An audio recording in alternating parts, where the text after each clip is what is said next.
Azerbaijan हुकूमत दावा करती है कि हज़रत नूह अलैहिस्सलाम की कश्ती सैलाब के बाद सबसे पहले इस मुल्क में उतारी गई, और वो यकीन करते हैं कि हज़रत नूह आज़रबाईजान में ही दफन है और इस जगह पर उन्होंने एक मीनार तामीर किया हुआ है, और इस कस्बे को उन्होंने हज़रत नूह अलैहिस्सलाम से मंसूब करके कस्बा नूह नाम रखा हुआ है।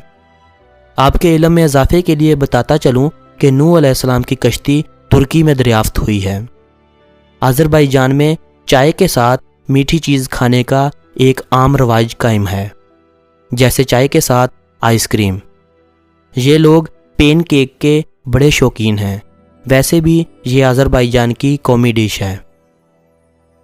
आज़रबाईजान में आपको बूढ़े अफराद के मुंह में सोने के दांत नज़र आएंगे, क्योंकि वो लोग पत्थर के दांतों की निस्बत सोने के दांतों को ज़्यादा तरजीह देते हैं, चाहे वो एक दांत